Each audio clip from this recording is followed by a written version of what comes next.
سیدنا ابو عبیدہ ابن جراح رضی اللہ عنہ،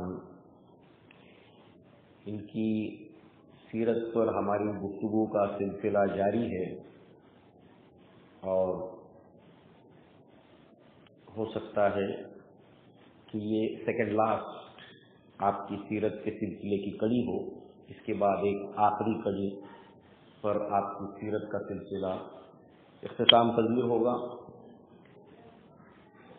جیسے کہ ہم سب جانتے ہیں کہ اللہ کے نبی کے صحابہ کرام کے اندر درجات ہیں فضیلت کے اعتبار سے، اور ان میں جو عشرہ مبشرہ ہیں ان کا اپنا ایک مقام اور مرتبہ ہے، ان کی فضیلت ہے دیگر صحابہ پر۔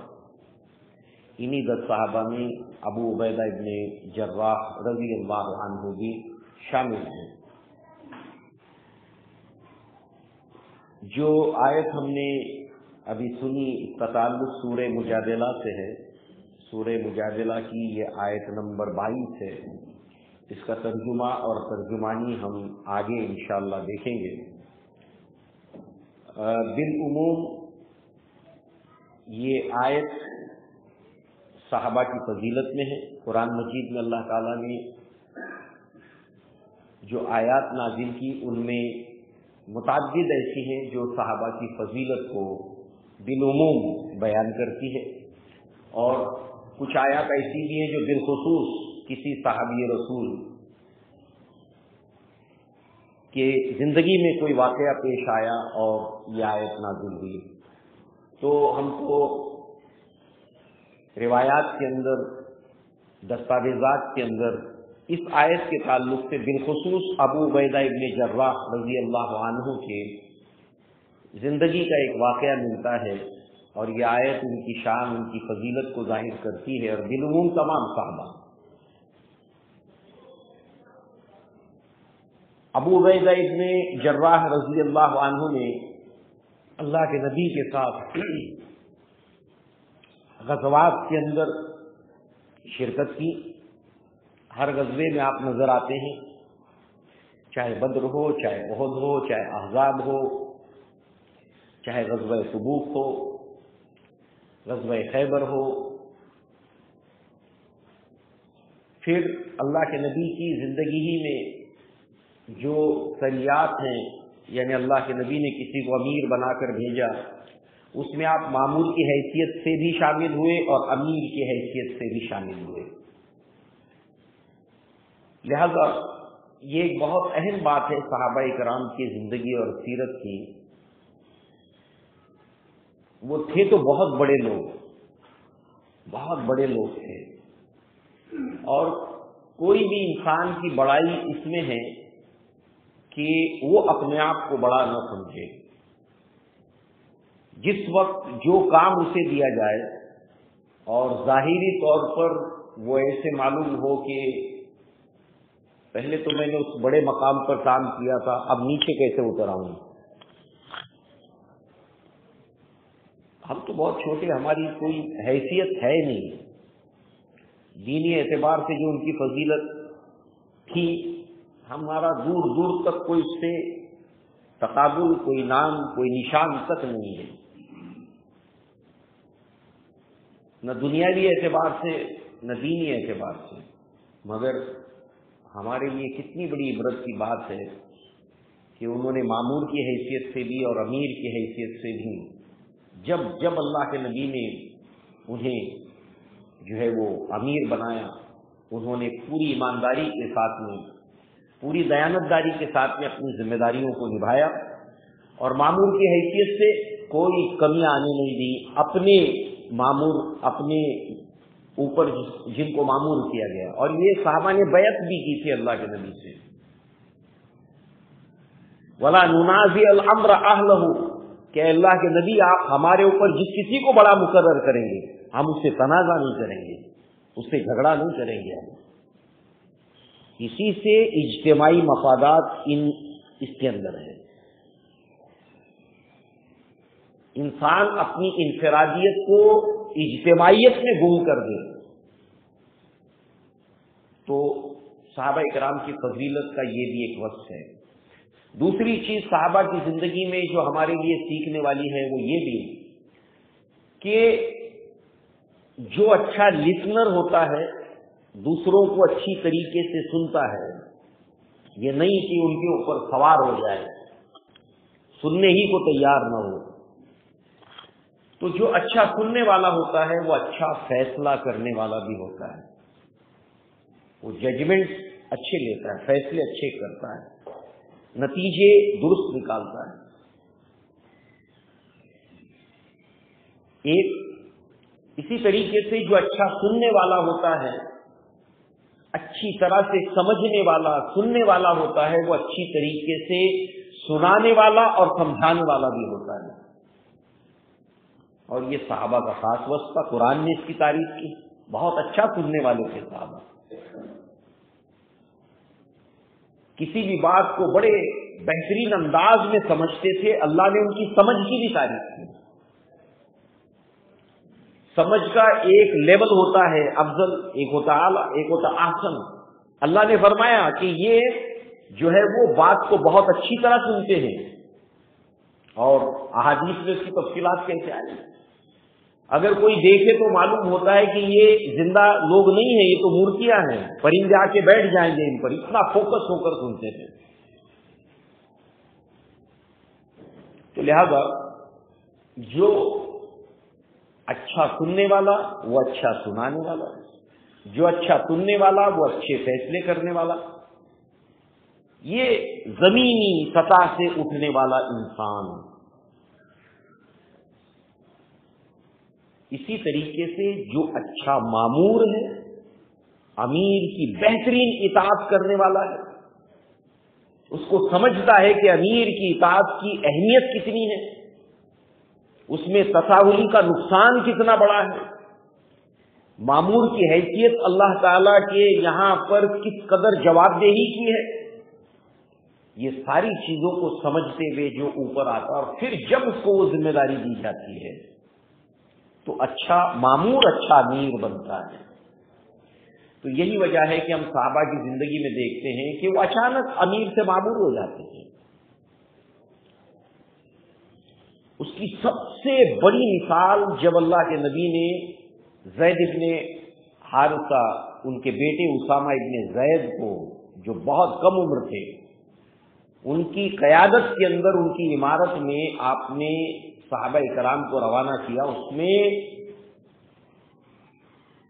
سابقون الاولون صحابہ تھے، انصار کے بڑے بڑے صحابہ تھے، مگر مجال ہے کہ چون اور چرا کریں، یہ مطلوب ہے۔ اسلام اور اللہ کے نبی کی تعلیمات کا یہ آؤٹ کم ہے، اس کا حاصل یہ ہے۔ تو اللہ کے نبی صلی اللہ علیہ وسلم کی زندگی میں آپ نے غزوات میں شرکت کی، ہر غزوے میں آپ نظر آتے ہیں۔ اس کے علاوہ سریات کے اندر متعدد امیر بھی مامور بھی آپ کثرت کے ساتھ میں ہم کو دکھائی دیتے ہیں۔ لہذا بدر میں جو 17 رمضان المبارک سن 2 ہجری میں ہوا، کئی صحابہ سے منقول اس میں واقعات ہیں، اور ابو عبیدہ ابن جراح رضی اللہ عنہ کا بھی اس میں ایک بہت مشہور اور معروف واقعہ ہے۔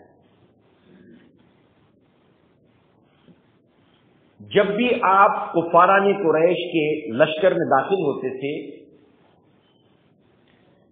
تو آپ کی بہادری اور دلیری کا یہ معاملہ ہوتا ہر جگہ پر، ایسا مظاہرہ کرتے کہ جو کوئی ابو عبیدہ ابن جراح کو اپنی طرف آتے ہوئے دیکھتا تو پہلی بات تو یہ کہ وہاں بھگدڑ مچ جاتی، اور دوسرے جو بھی سامنے آپ کو دیکھتا تو طرح دے کر اپنے آپ کو سائیڈ لائن کرنے کی کوشش کرتا کہ ان کا سامنا نہ کرنا پڑے۔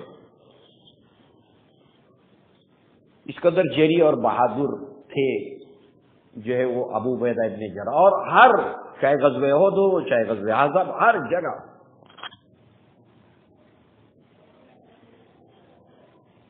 لہذا اوائڈ تو سب کر رہے تھے، مگر ایک شخص بار بار آپ کے سامنے آتا تھا، بار بار سامنے آتا تھا، آپ نے اوائڈ کرنے کی کوشش کی، اور بالآخر جو ہے وہ جب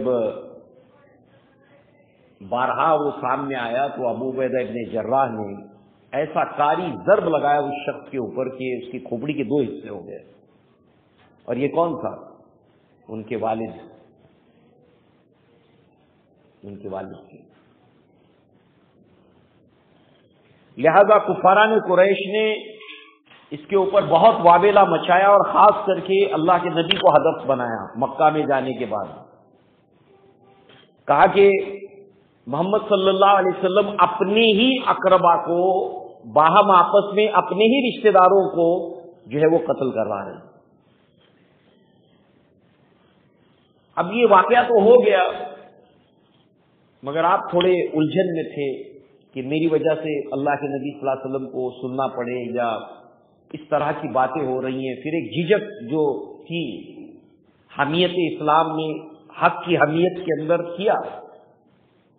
اس کے ساتھ ساتھ قرآن مجید میں آیات بھی اللہ تعالیٰ نے نازل کی، وَبِالْوَالِدَيْنِ إِحْسَانًا إِمَّا يَبْلُغَنَّ عِندَكَ الْكِبَرَ أَحَدُهُمَا أَوْ كِلَاهُمَا وَلَا تَقُل لَّهُمَا أُفٍّ وَلَا تَنْهَرْهُمَا وَقُل لَّهُمَا قَوْلًا كَرِيمًا وَاخْفِضْ لَهُمَا جَنَاحَ الذُّلِّ مِنَ الرَّحْمَةِ وَقُل رَّبِّ ارْحَمْهُمَا كَمَا رَبَّيَانِي صَغِيرًا. یہ پوری آیت جو ہے وہ والدین کے ساتھ میں حسن سلوک اور حسن سلوک کیسے کرنا ہے یہ پورا بتایا گیا. پھر کہیں اللہ نے فرمایا وَوَصَّيْنَا الْإِنسَانَ بِوَالِدَيْهِ حَمَلَتْهُ أُمُّهُ وَهْنًا عَلَى وَهْنٍ وَفِصَالُهُ فِي عَامَيْنِ أَنِ اشْكُرْ لِي وَلِوَالِدَيْكَ إِلَيَّ الْمَصِيرُ.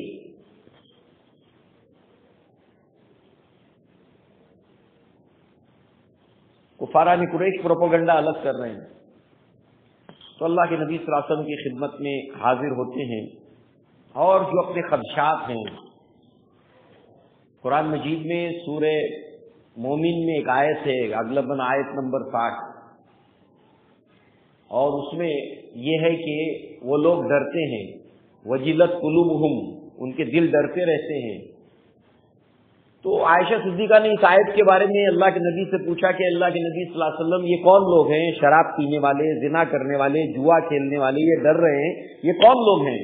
کہا اے صدیق کی بیٹی یہ وہ لوگ نہیں ہیں، یہ تو وہ لوگ ہیں جو نماز پڑھنے والے، روزہ رکھنے والے، صدقہ خیرات کرنے والے، اور پھر بھی ڈرتے رہتے ہیں اس بات سے کہ اللہ قبول کرے گا یا کہ نہیں کرے گا، نیک عمل کر کے. تو تقویٰ یہ ہوتا ہے، مومن یہ ہوتا ہے کہ اچھے کام کرنے کے باوجود بھی وہ ڈرتا رہتا ہے اس بات سے میں نے کہیں غلط تو نہیں کر دیا. اللہ تعالیٰ اس کو قبول تو کرے گا نا. کسی جگہ پر وہ مطمئن نہیں ہوتا ہے. لہذا اللہ تبارک و تعالیٰ نے یہ آیت نازل کی جو ہم نے آج جو ہے وہ سنی. اب آئیے اس کے ترجمہ اور ترجمانی کی طرف. لا تجدوا قوما، آپ نہیں پائیں گے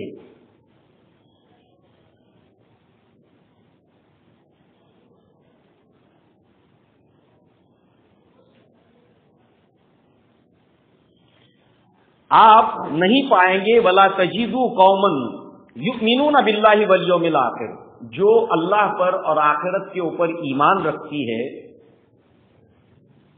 یوادون من حاد اللہ ورسولہ، کہ وہ ان لوگوں سے جو اللہ اور اس کے رسول سے عداوت رکھتے ہیں.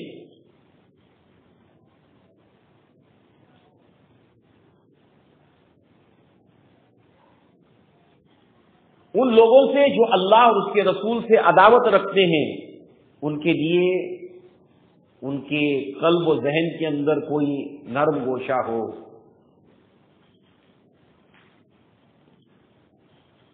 اگرچہ ولو کانوا آباءہم، چاہے ان کے باپ کیوں نہ ہو، او ابناءہم، چاہے ان کے بیٹے کیوں نہ ہو، او اخوانہم، چاہے ان کے بھائی کیوں نہ ہو، او عاشرتہم، چاہے ان کے رشتہ دار کیوں نہ ہو.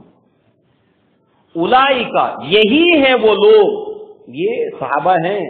اولئک کتب فی قلوبہم، لکھ دیا ہے اللہ تبارک و تعالیٰ نے ان کے دلوں میں قلوبہم الایمان، ایمان کو ان کے دلوں کے اندر ثبت کر دیا اللہ تعالیٰ نے. ان کے دلوں کا ایمان اللہ کی طرف سے ثبت شدہ ہے.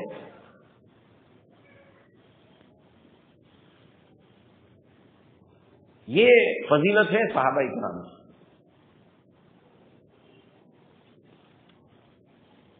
پھر وَأَيَّدَهُمْ بِرُوحٍ مِّنْهُ، اور اللہ تعالی نے روح سے ان کی مدد کی.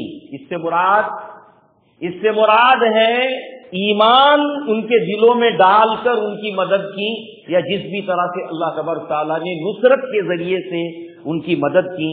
اللہ تبارک تعالیٰ نے خاص اپنی طرف سے جو ان کی نصرت کی، ان کی مدد کی. پھر اس کے علاوہ وَيُدْخِلُهُمْ جَنَّاتٍ تَجْرِي مِن تَحْتِهَا الْأَنْهَارُ خَالِدِينَ فِيهَا، اللہ تعالیٰ داخل کرے گا ان کو ایسی جنتوں میں جس کے نیچے نہریں بہتی ہیں. رضی اللہ عنہم ورضوا عنہ، یہ اللہ سے راضی ہوئے، اللہ تعالیٰ ان سے راضی ہوا.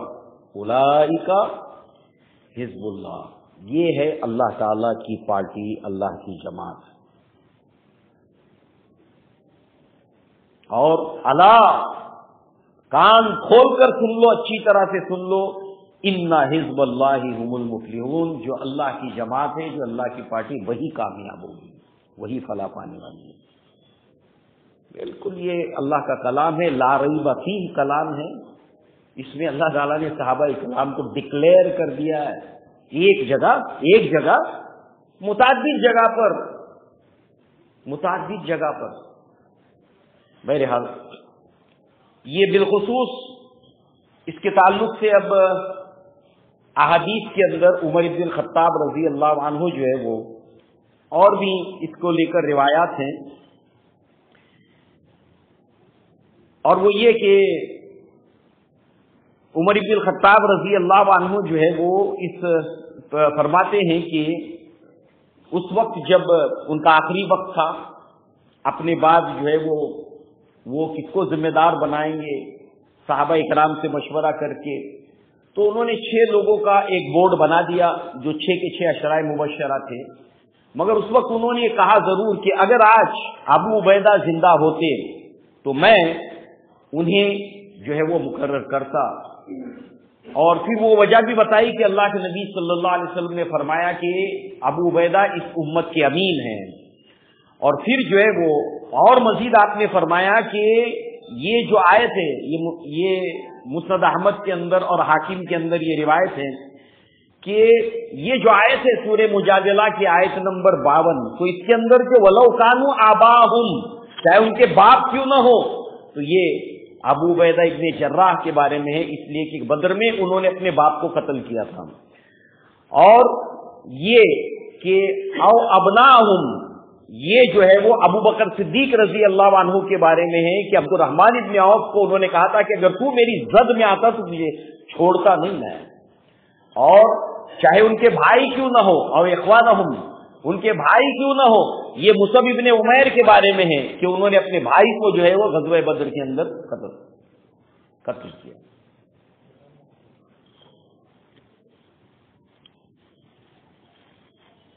یہ مال و دولت دنیا، یہ رشتوں پیون، بتان وہم و گما، لا الہ الا اللہ، جو ترجیحات ہیں وہ صحابہ کے سامنے خالص اور صرف دین ان کے یہاں پر مقدم تھا. ترجیحات کے اندر دین مقدم تھا. تو لہذا اس کے بعد جو ہے وہ بدر کے بعد ہے احد. احد کے اندر بھی جو صحابہ نمایاں ہو کر کسی نہ کسی بات کی وجہ سے سامنے آتے ہیں، تو بدر کے ساتھ احد میں بھی یہ نمایاں ہو کر سامنے آتے ہیں. لہذا یہ جو بدر میں ہونے والا واقعہ ہے، ویسے تو بالعموم صحابہ کرام کی شجاعت اور بہادری کا ایک بہترین نمونہ ہے. اس کے ساتھ ساتھ یہاں پر اللہ کے نبی کی محبت کے کئی واقعات اجاگر ہوتے ہیں. صحابہ کرام اللہ کے نبی سے کیسے ٹوٹ کر محبت کرتے تھے، اس کی بہت سی مثالیں غزوہ احد میں آتی ہیں سامنے. انہی میں سے جو ہے وہ ابو عبیدہ ابن جراح، ان کی نہ صرف جرأت سامنے آتی ہے، بہادری سامنے آتی ہے، بلکہ اس کے ساتھ ساتھ محبت رسول کا ایک نمونہ بھی انہوں نے یہاں پر پیش کیا ہے، کس قدر وہ اللہ کے نبی سے محبت کرتے تھے. تو جیسے کہ ہم جانتے ہیں کہ اس غزوے میں نقصان ہوا تھا، اور اس نقصان کی وجوہات بھی بہت سے مسلمان جو دین سے شغف رکھتے ہیں انہیں معلوم ہے. 70 صحابہ شہید ہوئے تھے، اللہ کے نبی زخمی ہوئے، آپ پر غشی طاری ہوئی، خود جو لوہے کی ٹوپی سر پر پہنی جاتی ہے اس کی کڑیاں اللہ کے نبی کی آنکھوں کے نیچے کی ہڈی کے اندر 2 دھس گئیں. اللہ کے نبی کے اوپر کفارہ نے قریش نے پتھر برسائے، بہت کچھ ہوا اس میں. اللہ کے نبی کے چچا حمزہ رضی اللہ عنہ نے نہ صرف شہادت پائی بلکہ مسلح کیا گیا تھا، اور اسی بنیاد پر اندیشے سے اللہ کے نبی نے اپنی پھوپھی صفیہ رضی اللہ عنہا کو، جو حمزہ رضی اللہ عنہ کی بہن تھی، منع کیا کہ دیکھنے نہ دو. اپنے بھائی کی اس طرح سے وہ دیکھ نہیں سکیں گی، برداشت نہیں کر سکیں گی، عورت ذات ہے. مسلح کیا گیا. تو نقصان ہوا بہت، اہل ایمان کا، مسلمانوں کا، صحابہ کرام کا نقصان ہوا بہت. اب یہ جو ہوا اس کے لیے اللہ تعالیٰ نے بہت سی عبرتیں دیں. اللہ کے نبی صلی اللہ علیہ وسلم کی اطاعت اور فرما برداری، اس میں اگر کوتاہی ہو جائے تو اس کا کتنا بڑا نقصان ہوتا ہے. یہ صرف وہاں کے لیے نہیں، قیامت تک جو بھی قوم اللہ کے رسول کو مانتی ہے، آخری رسول مانتی ہے، اللہ کی کتاب کو مانتی ہے اور اطاعت نہیں کرتی ہے، تو اس کا نقصان تو بہت بڑا ہے، چھوٹا موٹا ہے نہیں، بہت بڑا نقصان ہے. یہ صرف وہاں کے لیے نہیں ہے. تو اب اللہ کے نبی نے جب پوری طریقے سے صحابہ کرام کی ڈیوٹی، ذمہ داری، ساری تیاری کی، تو جبل رمات، یہ احد کے بعد اس کا نام پڑ گیا. رمات کے معنی ہوتے تیر. تو اس غزوہ احد کے بعد اس سے ٹیلے کا، اس پہاڑ کا نام جبل الرمات جو ہے وہ ہوا. تو وہاں پر اللہ کے نبی نے 50 صحابہ کرام کو چن چن کر جو بہترین تیر انداز تھے اس ٹیلے کے اوپر بیٹھایا، اور اس کے اوپر جو ہے وہ عبداللہ ابن جبیر رضی اللہ عنہ کو ان کا امیر مقرر کیا، اور کہا کہ دیکھو چاہے جو ہو جائے اس جگہ کو تم کو چھوڑنا نہیں ہے، اور کہیں سے وہ تم کو ہماری طرف آتے ہوئے دیکھے تو انہیں جو ہے وہ روکنا تمہارا کام ہے، یہ تمہاری ڈیوٹی ہے. اب جو منظر سامنے آیا، اللہ کی نصرت آئی، فتح یابی شروع ہوئی، کفارہ قریش نے بھاگنا شروع کیا. عورتوں کو بھی احد میں لائے تھے، عورتوں نے جو ہے وہ اپنے کپڑے اٹھا جو ہے وہ نیچے پائچے جو ان کے پہنے ہوئے تھے اس کو اٹھا کر جو ہے بھاگنے میں دقت تھی، بھاگنے لگی. یہ منظر آ گیا. اب وہ جو پہاڑ پر بیٹھے ہوئے 50 لوگ تھے انہوں نے دیکھا تو ہم جیت گئے، ہم تو فتح پا گئے. اب کچھ لوگوں نے اس جگہ کو ویکینٹ کرنا شروع کر دیا، اب فتح ہو گئی نا، اب کیا ہے. روکا ان کو، ان کے امیر نے کہ نہیں، نبی نے جگہ چھوڑنے سے منع کیا ہے، تو فتح ہو گئی. اب جگہ چھوڑ دی. خالد بن ولید جینیس ہے، اسمارٹ ہے، انہوں نے برابر تاڑ دیا. وہ جانتے تھے کہ ہم اب تک آگے نہ اس لیے بڑھ سکے کہ یہ ہمارے لیے دیوار تھے. اب دیکھا کہ یہ دیوار تو بھد گئی. اب جو ہے وہ انہوں نے پورے پہاڑی کا چکر ایسے لگا کر جو ہے وہ اسی جگہ پر جو کچھ بھی صحابہ کرام اس ٹیلے پر بچے تھے سب کو شہید کر دیا. اس کے اندر عبداللہ بن جبیر بھی شہید ہو گئے، اور پھر اس کے بعد ایک بھگدڑ سی مچ گئی، اور اس ہنگامے کے اندر 70 صحابہ شہید ہو گئے.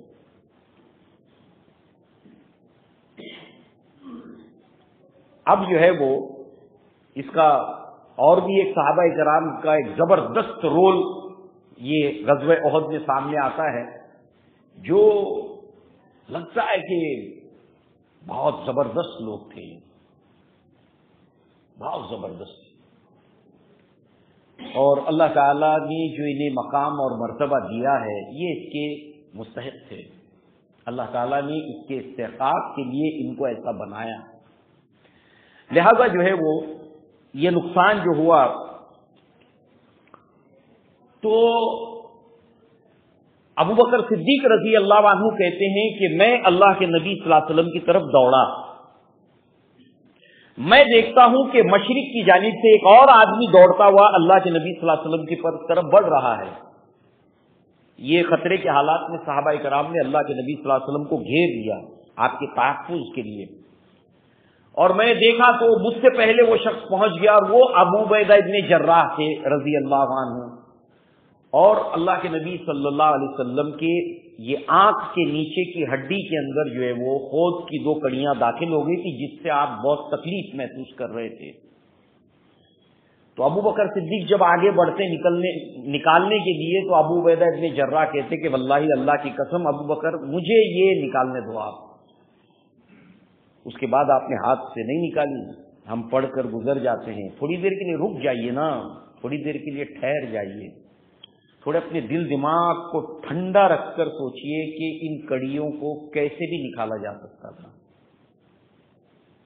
کوئی بھی طریقے سے نکالا جا سکتا تھا, مگر اس وقت ابو عبیدہ ابن جراح کے دل میں دماغ میں ایک بات چل رہی ہے کہ میں کڑیاں اس طرح نکالوں کہ اللہ کے محبوب کو کوئی تکلیف نہ ہو, کم سے کم تکلیف ہو.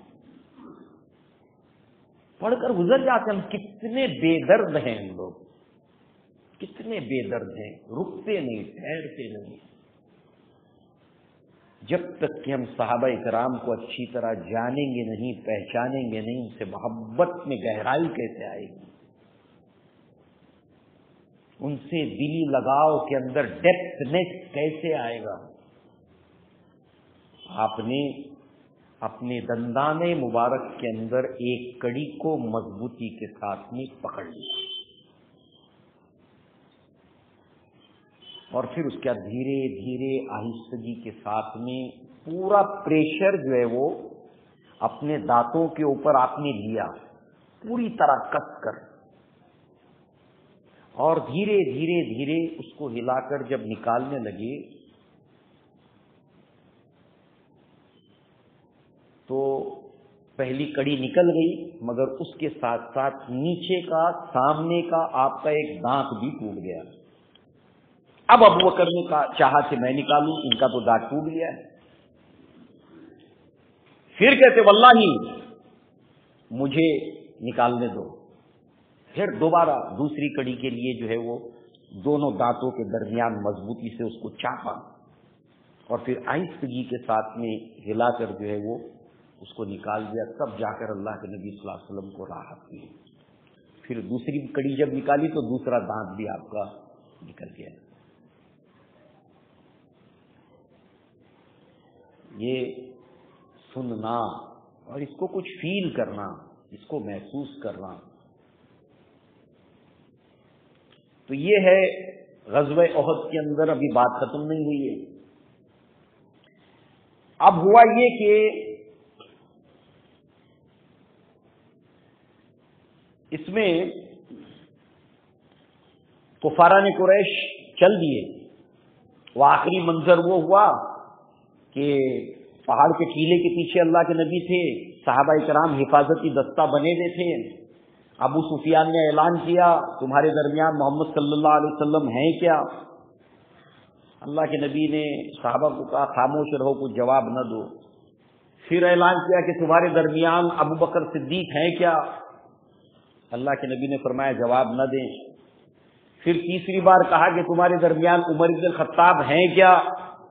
اللہ کے نبی نے کہا جواب نہ دو. اس کا کیا مطلب تھا؟ ابو سفیان بہت جینیس, بہت انٹیلیجنٹ, بہت ڈپلومیٹ انسان ہے, صحابی رسول ہے, کبھی دیکھیے ان کو, کبھی پڑھیے, بریلینٹ, ذہین, فتین, دور اندیش, ڈپلومیٹ انسان. ایک ایک جملے کے نیچے ان کو تلاش کرنے کی کوشش کیجیے, ایک ایک ایکشن کے پیچھے ان کو ڈھونڈنے کی کوشش کیجیے. یہ ہمارے سوچ اور فکر کے لیے بہت بڑی باعث برکت چیز ہے کہ ہم اپنی دماغی طاقت کو ان کے اوپر لگائیں. یہ بہت فائدہ دینے والا سودا ہے. لہذا اللہ کے نبی نے فرمایا خاموش رہیں. وہ کیا چیک کر رہے تھے ابو سفیان؟ محمد صلی اللہ علیہ وسلم ہے کیا؟ نبی نے فرمایا جواب مت دو. دیٹ مینس نہیں ہے. اس کا مطلب اسلام کا جھنڈا سرنگو نہیں ہوگا، نیچے نہیں اترے گا. دوسرا سوال، ابو بکر ہے کیا رضی اللہ عنہ؟ کوئی جواب نہیں. اگر ابو بکر ہیں اللہ کے نبی کے بعد تو اسلام کو کوئی پرابلم نہیں ہے. تمہارے درمیان عمر بن الخطاب ہیں کیا؟ کوئی جواب نہیں آیا. اگر ہیں تو کوئی دقت نہیں ہے، اور اگر نہیں ہے تو پھر ہماری اسٹریٹجی سے حساب سے بنے گی. ہمارے راستہ کھلا ہے.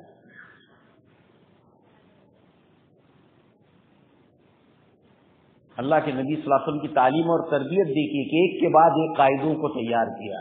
یہ نہیں ہے کہ وہ چلے گئے تو سارا کاروبار ٹھپ پڑ گیا. نہیں، اس آدمی نے تیار نہیں کیا اپنے بعد لوگوں کو. ہم بڑے شان سے بولتے ہیں ارے وہ پورا ادارہ ہی ٹھپ پڑ گیا. اس کے بعد ٹھپ پڑنا ہی تھا. تم نے اپنے بعد کسی کو تیار ہی نہیں کیا. تم نے کبھی یہ فکر ہی نہیں کی کہ یہ میرے بعد آباد رہے، برباد نہ رہے تو آباد رہے گا کیسے؟ یہ سوال اگر ذہن میں ہوتا تو تم اپنے بعد ایک جو ہے وہ صف تیار کرتے، لوگوں کو تیار کرتے. لہذا جو ہے وہ اب یہ چل دیے لوگ. اب جانے کے بعد ان کو آگے جانے کے بعد ریئلائز ہوا کہ ہم نے کام ادھورا کیا، ادھورا کام کیا، ہم نے پورا کام نہیں کیا. اب اس کے بعد بہت سی باتیں ہوئی ان کی وہاں پر، کیونکہ جو لوگ اس وقت غزوہ احد کے اندر کفاران قریش کی جانب سے آئے تھے، اب جب وہ اسلام لائے تو وہ بتاتے کہ میں اس میں تھا احد کے اندر، اسلام لانے سے پہلے ایسا ہوا تھا، ایسا ہوا تھا. میں بدر کے اندر جو لوگ تھے میں اس میں تھا، میں اس میں موجود تھا، ایسے ہوا تھا، ایسے ہوا تھا. تو وہ لوگ رپورٹ کرتے ہیں. تو یہ وہاں پر ان کی باتیں چل رہی تھی کہ ہم نے ادھورا کام کر دیا، یعنی اس کو پائے تکمیل تک نہیں پہنچایا. یہ کرتے تو یہ فتح میں مطلب اوپن وکٹری ہوتی، کھلی ہوئی فتح ہوتی. اب یہ نہ فتح ہے نہ شکست ہے. حالانکہ بعض لوگوں نے اس کو شکست قرار دیا، مگر یہ نہ فتح تھی نہ شکست تھی. اب کمال ہے یہ اللہ کے نبی صلی اللہ علیہ وسلم کی سیرت میں یہ بھی ایک ایسی جگہ ہے جو حیران کر دیتی ہے ہم کو. اللہ کے نبی نے محسوس کیا کہ یہ لوگ واپس آئیں گے. واپس آنے کا امکان ہے کیونکہ انہوں نے کام ادھورا چھوڑ کر گئے اور ان کو ریئلائز ہوا اگر تو یہ واپس آ سکتے ہیں. اور سوچئے وہ جا چکے ہیں اور یہاں کے حالات کے اعتبار سے اگر وہ واپس آتے تیز رفتاری سے تو پھر کیا حالت ہوتی، پھر کیا حالت ہوتی. اللہ کے نبی نے ریئلائز کیا صحابہ زخمی تھے، تھکے ہوئے تھے، بہت تھکے ہوئے تھے. اور اس وقت اللہ کے نبی نے حکم دیا کون ہے تم میں پیچھا کرو ان کا، جاؤ فالو کرو ان کو. 70 صحابہ تیار ہوئے اور عائشہ صدیقہ رضی اللہ عنہا جو ہے وہ فرماتی ہیں اپنے بھتیجے سے، یہ اسما بنت ابو بکر کے بیٹے ہیں ان سے، اور یہ جو ہے زبیر ابن عوام کے یہ بیٹے ہیں، ان کو کہتی ہیں، اپنے اس بھتیجے کو کہتی ہیں کہ عروہ بھانجے سنو، تمہارے والد زبیر ابن عوام یہ بھی عشرہ مبشرہ میں سے ہیں اور ابو بکر صدیق کے داماد بھی ہیں. یہ زبیر ابن عوام تمہارے والد اور تمہارے نانا ابو بکر صدیق رضی اللہ عنہ وہ بھی احد کے اندر ان لوگوں میں شامل تھے جو زخمی ہوئے تھے، اور اس کے باوجود جب اللہ کے نبی نے حکم دیا تو اللہ کے نبی کو یہ اندیشہ ہوا کہ مشرک واپس آ سکتے ہیں، تو آپ نے حکم دیا قال من يذهب في اسرهم فانتدب منهم 70 رجلا كان فيهم ابو بکر والزبیر تو اللہ کے نبی نے فرمایا کہ کون ہے جو ان کے آثار، ان کے پیچھے ان کو فالو کرے. بخاری کے اندر روایت ہے 4077 نمبر کی روایت. کون ہے جو ان کو فالو کرے؟ تو ترنت 70 صحابہ تیار ہو گئے. اور بھتیجے اس کے اندر تمہارے ابا بھی تھے اور تمہارے نانا بھی تھے. ایک خالہ اسما کی رضی اللہ عنہا کی بہن ہے، یہ تو خالہ ہوئی. ایک خالہ اپنے بھتیجے کو ان کے باپ کی، ان کے نانا کی سٹوری سنا رہی ہے. اس سے کیا معلوم ہوا؟ اس کی مثالیں بہت ہیں. صحابہ صحابیات اپنے بچوں کو صحابہ کرام کی، ان کے کارناموں کی، ان کے قربانیوں کی باتیں سنانے سے کبھی غفلت نہیں کرتے تھے. کبھی نہیں، کبھی نہیں، کبھی نہیں. یہ ایک مثال ہے، یہ ایک مثال ہے. یہ پوری فہرست آپ کو مل جائے گی جب وہ اسلام کے لیے صحابہ کی قربانیوں کو بتاتے ہیں.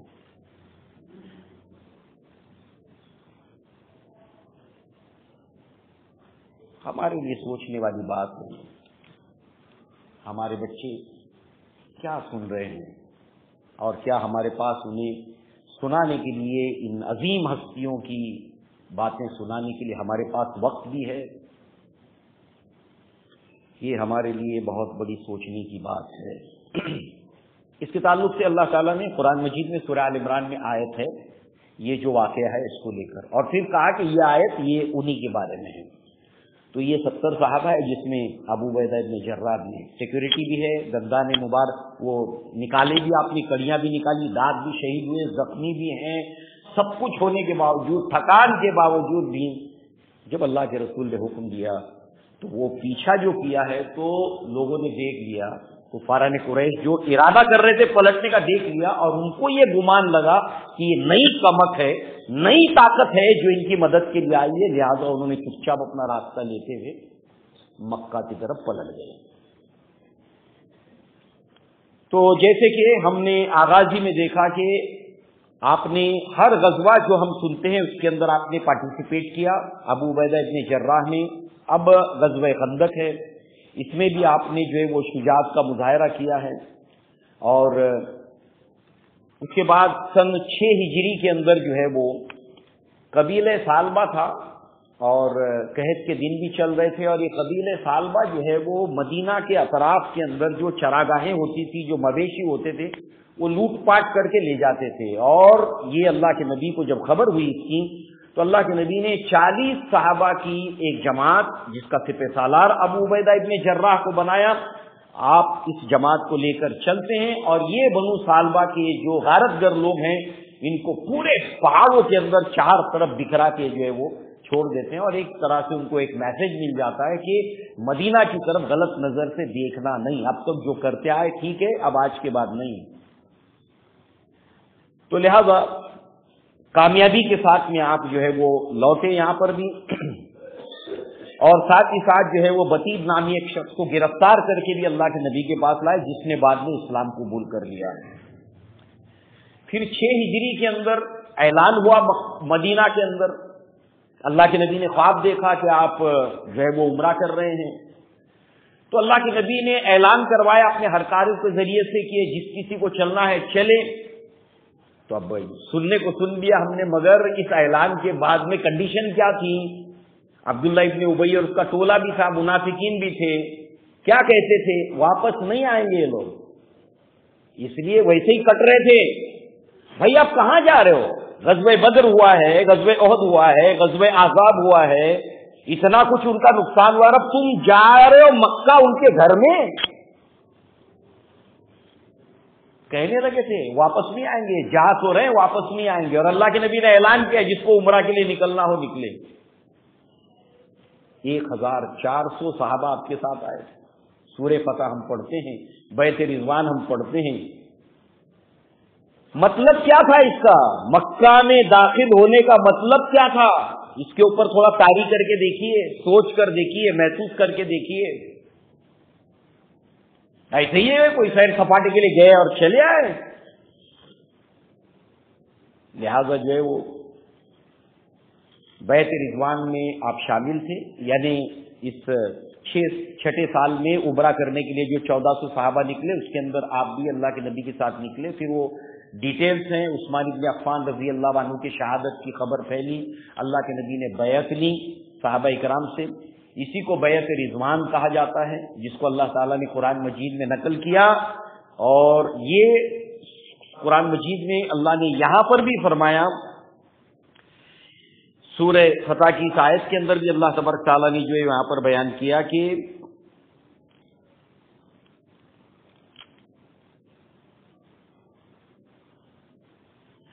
لقد رضی اللہ عن المؤمنین اذ یبایعونک تحت الشجرہ.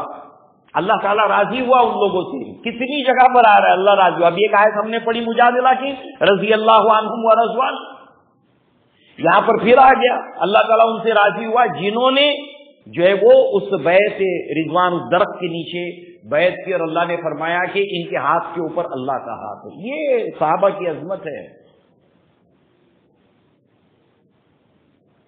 یہ صحابہ کرام کی عظمت ہے. تو لہذا جو ہے وہ بہت بڑا فرق ہے صحابی اور غیر صحابی میں، بہت بڑا فرق ہے، زمین اور آسمان کا فرق ہے. تو اس لیے ان کے کسی چیز کو اپنے کسی چیز پر قیاس کر کے برابر کرنے کی کوشش کرنا یہ سب سے بڑی جہالت ہے، یہ سب سے بڑی جہالت ہے. تو لہذا جو ہے وہ اب یہاں پر آخر میں لاسٹ یہ ہوتا ہے، اونٹ اس کروٹ بیٹھتا ہے کہ صلح پر وہ لوگ آمادہ ہو جاتے ہیں.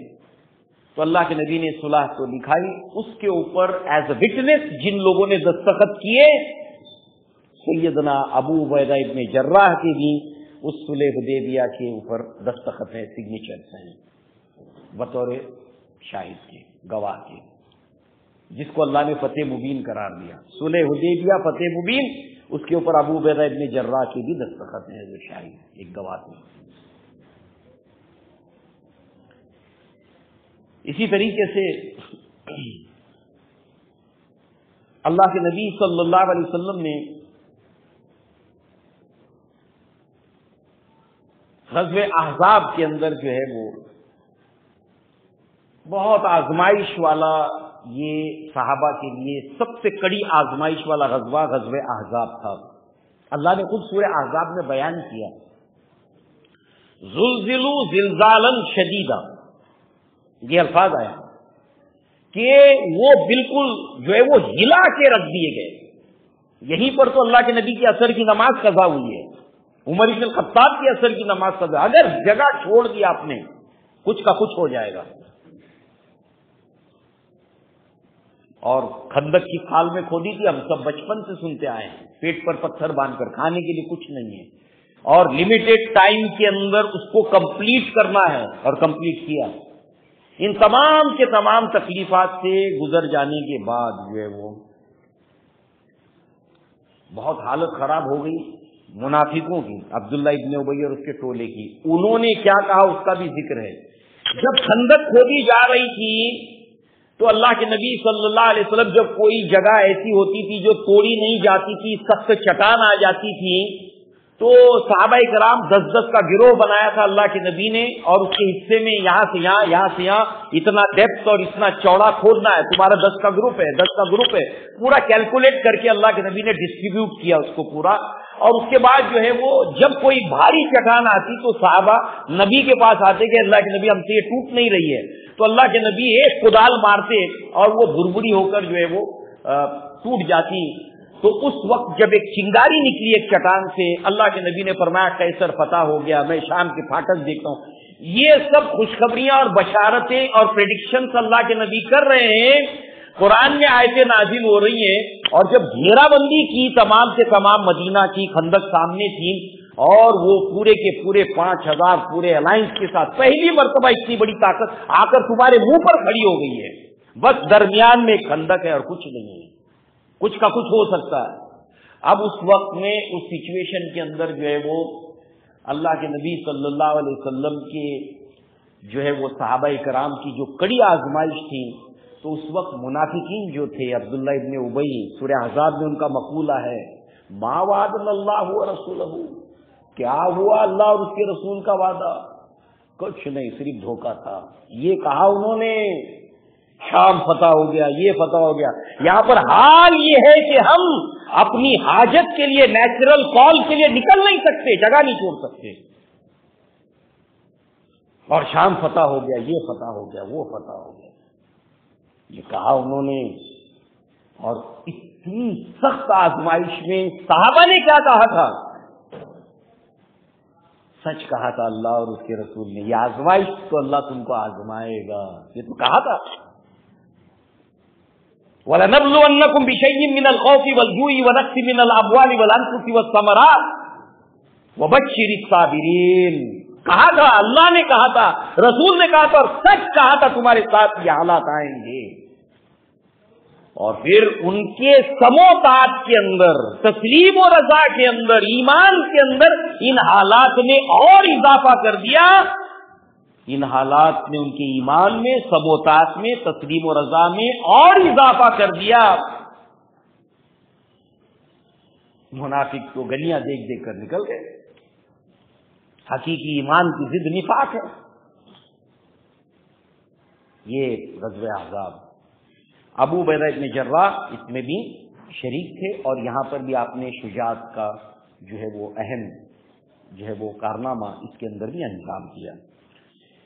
اسی طریقے سے فتح مکہ کے اندر اللہ کے نبی صلی اللہ علیہ وسلم نے، یہ فتح مکہ جو ہے وہ یہ بہت پڑھنے اور سمجھنے بہت انٹرسٹنگ ہے۔ اللہ کے نبی کی تو پوری زندگی ہی بڑی دلچسپ ہے، پرکشش ہے، مگر فتح مکہ کا جس طریقے سے اللہ کے نبی صلی اللہ علیہ وسلم نے جو ایڈمنسٹریشن ہے، جو آپ نے داخل ہونے کا جو مکہ کے اندر جو پلان کیا، جس طریقے سے اللہ کے نبی صلی اللہ علیہ وسلم نے جو ہے وہ صحابہ کرام کے گروہ کی ہر ایک کا ذمہ دار بنایا، اور کیسے داخل ہوں گے، رات کے اندر مشعلیں بجھائیں گے نہیں، اور ڈسٹینس کے اوپر اپنے ٹینٹ لگاؤ، قریب قریب نہیں، ڈسٹینس، بہت انٹرسٹنگ ہے، بہت انٹرسٹنگ، بار بار پڑھو، بار بار پڑھو، جی نہیں بھرتا ہے۔ یہ زبردست اللہ کے نبی جب مکہ میں داخل ہوئے ہیں، اچھا تو جب مکہ میں داخل ہوئے تو اس میں اللہ کے نبی نے ایک زراپوش دستہ الگ سے تیار کیا تھا، وہ الگ سے ایک دستہ تھا۔ پہلے تو انصار اور مہاجرین کے جتنے جتنے تھے، اور پھر قبیلہ وائز بھی تھے۔ اس میں بڑی حکمت ہے، ہمارے پاس وقت نہیں ہے، تو اللہ کے نبی نے اس پورے ان جتھوں کے اندر، گروہ کے اندر جو ہے وہ ایک گروہ بنایا تھا جو زراپوش تھا، اور اس زراپوش کے فتح مکہ کے وقت میں سپہ سالار اور امیر کون تھے؟ سیدنا ابو عبیدہ ابن جراح رضی اللہ عنہ۔ ہاں، سیدنا ابو عبیدہ ابن جراح رضی اللہ عنہ فتح مکہ کے وقت۔ پھر فتح مکہ کے بیک ٹو بیک اللہ کے نبی پھر مدینہ نہیں گئے، پھر طائف گئے، فتح ہوا طائف، پھر اس کے بعد حنین گئے، حنین بھی فتح ہو گیا۔ پھر اس فتوحات کے بعد اللہ کے نبی مدینہ کی طرف گئے، تو یہ بیک ٹو بیک ساری فتوحات ہوئی ہیں، مکہ، حنین، طائف۔ ان سب کے اندر ابو عبیدہ ابن جراح ہیں، اور جو پہلی سب کے جو لیڈ کرنے والے صحابہ میں ابو عبیدہ ابن جراح بھی ہیں رضی اللہ عنہ۔ اسی طریقے سے حجۃ الوداع میں اللہ کے نبی صلی اللہ علیہ وسلم کے ساتھ آپ شریک ہوئے، اللہ کے نبی کے ساتھ آپ نے حج کیا، اللہ کے نبی کا پہلا اور آخری حج تھا یہ۔ پھر اس کے بعد اللہ کے نبی بیمار ہوئے، اور یہ سلسلہ طول ہوتا گیا، اور بالآخر جو ہے وہ اللہ کے نبی صلی اللہ علیہ وسلم کی جو ہے وہ وفات کے بعد ایک بہت ہی کرٹیکل سچویشن تمام صحابہ کے سامنے آ گئی تھی۔ اب جتنی جو گوہ یا آپ کہیں کہ جو بلوں کے اندر دبے پڑے تھے، بیٹھے تھے، وہ جیسی خبر چلی سب باہر نکلنے لگے، انکلوڈنگ وتھ سلطنت روما، اندر باہر کے سب باہر نکلنے لگے۔ اب نبی نہیں ہے، نبی کا انتقال ہو گیا، اب آ گیا ہمارا ٹائم، ٹیبل ہیز ٹرن، یہ سوچ بن گئی، اندر باہر کے سب نے سر اٹھانا شروع کر دیا۔ اسی لیے تو ابو بکر صدیق کے زمانے میں آپ دیکھیے نا، زکات دینے سے منع کر رہے ہیں، ارتداد کا شکار، سب کچھ ہونا شروع ہو گیا۔ مگر قربان جائیے ابو بکر صدیق کو اور ان کے ساتھیوں کو، اس میں ابو عبیدہ ابن جراح بھی ہے، کیا مینج کیا، کیا کنٹرول کیا۔ تو اللہ کے نبی کی وفات کے بعد عائشہ صدیقہ رضی اللہ عنہا کہتی ہیں کہ صحابہ کی حالت ایسی ہو گئی تھی کہ سیاہ رات، سردی کی، بارش بھی ہو رہی ہے اور ریوڑیں بھیگی کانپ رہی ہے اور ان کا کوئی چراوا نہیں ہے۔ بھیڑیوں کے لیے بالکل یہ نرم چارہ ہے، ایک بھیڑیا ہی کافی ہے اتنی بکریوں کے لیے، مگر یہاں پر تو سارے سر اٹھانے لگے ہیں۔ یہ حالت تھی۔ جتنا جلد ہو سکتا ہے، جتنا جلد ہو سکتا ہے مسلمان اپنے اندر سے ایک امیر کو مقرر کریں۔ یہی اسلام اور دین کی اسی میں عافیت ہے۔ ایک طرف اللہ کے نبی صلی اللہ علیہ وسلم کی تدفین ہونی ہے، ایک طرف ایک کریٹیکل سچویشن ہے، ایک نہیں کئی مسائل تھے۔ اور اس وقت جو ہے وہ ثقیفہ بنو ساعدہ کے اندر انصار صحابہ جمع ہوئے اور وہاں پر کہ اب جو ہے وہ کون مسلمانوں کا امیر المؤمنین ہو، اور اللہ کے نبی کی حدیث بھی ہے کہ تمہارے اوپر 3 راتیں گزرنی نہیں چاہیے، یعنی 72 گھنٹے گزرنے نہیں چاہیے، within 72 hours، 72 گھنٹوں کے اندر اندر بغیر امیر کے زندگی مت گزارو، ترنت اپنا امیر اور ذمہ دار بناؤ۔ اب یہاں پر جو ہے ثقیفہ بنو ساعدہ میں انصار جمع ہیں۔ ابو بکر صدیق کو معلوم ہوا، آپ کے ساتھ عمر ابن الخطاب، ابو عبیدہ ابن جراح بھی وہاں پر پہنچتے ہیں۔ اب وہاں پر یہ باتیں ہو رہی ہیں، ابو بکر صدیق یہ صحابہ خاموشی سے سنتے ہیں۔ اس کے بعد ابو بکر صدیق اللہ کی حمد و ثنا کرنے کے بعد کہتے ہیں، انصار کے فضائل بیان کرتے ہیں جو قرآن میں ہیں، جو اللہ کے نبی نے بیان کیے ہیں، اور کہتے ہیں کہ دیکھو بہتر تو یہی ہوگا کہ جو عمارت ہے وہ قریش میں سے ہو۔ اس کی وجہ یہ ہے کہ قریش کے اندر جو ہے وہ اس کے اہل بھی ہیں۔ اس کے بعد جو ہے وہ آپ سعد ابن عبادہ سے کہتے ہیں کہ سعد آپ اس وقت وہاں موجود تھے، میں بھی موجود تھا، آپ بھی موجود تھے، اور انصار صحابہ کا کہنا یہی تھا کہ سعد ابن عبادہ کو عمارت دی جائے۔ تو لہذا ابو بکر صدیق کہتے ہیں کہ سعد تم وہاں پر موجود تھے، میں بھی موجود تھا جب اللہ کے نبی صلی اللہ علیہ وسلم نے یہ بات فرمائی تھی کہ آئمۃ من القریش، سرداری عمارت جو ہے وہ قریش میں سے ہوگی۔ اب اس کو کوئی نسل پرستی نہ سمجھے، اس کی حکمتیں ہیں، اس کی مصلحتیں کیا ہیں، ایک کے بعد ایک دماغ میں لائیے۔ عرب کے اندر اسلام سے پہلے غارت گری ایک پیشہ تھا، ایک پروفیشن تھا۔ جو بھی تجارتی قافلہ ہے اس کے لوٹ مار کرنے والے قبیلے تھے، خاص پروفیشن ہی ان کا یہ تھا۔ ابھی آپ نے بنو سالبہ کا دیکھا، مدینہ کا، یہ لوٹ پاٹ کرتا تھا، کوئی قافلہ اسے بچتا نہیں تھا، بچ کر نکل گیا وہ اس کی نصیب، مگر بچتا نہیں تھا۔ مگر اگر 30 لوگ ہو، 25 لوگ ہو اور کتنا ہی تجارت کا سامان ہو، کون ہے؟ قریش کے لوگ ہیں، قریش ہے، جانے دو، یہ خانہ کعبہ کے متولی ہیں، نو جانے دو۔ اس احسان کا ذکر اللہ نے سورہ قریش میں کیا، لیلاف قریش ایلافہم رحلۃ الشتاء والصیف فلیعبدوا رب ھذا البیت الذی اطعمهم من جوع وآمنهم من خوف۔ یہ اللہ کے احسان کو یاد کرو، تم کو سرخاب کے پر نہیں لگے، تم کو یہ سارا جو مرات، یہ چھوٹ، یہ سب جو تم کو حاصل ہے وہ اس اللہ کے گھر کی وجہ سے ہے، لہذا اسی کی عبادت کرو۔ تو ان کے خلاف یہ ریبیل نہیں کرتے تھے، بغاوت نہیں کرتے تھے، نہیں قریش چھوڑو۔ تو لوگوں کے اندر قریش کے لیے اطاعت کا جذبہ تھا، یہ ہونا چاہیے، وہ تو بات ہے۔ بنا دیا آپ نے، کوئی اطاعت کرنے کو تیار نہیں، دل میں آمادگی نہیں ہے اس کے لیے۔ پھر آپ نے بتایا کہ اللہ کے نبی نے یہ کہا تھا، اے سعد ابن عبادہ تم وہاں پر موجود تھے، کہ قریش میں سے جو شرفا ہیں، جو اچھے لوگ ہیں، اچھے لوگ قریش کے سردار میں سے جو اچھے ان کو فالو کرتے ہیں، اور قریش میں جو برے لوگ ہیں جیسے ابو جہل ہے،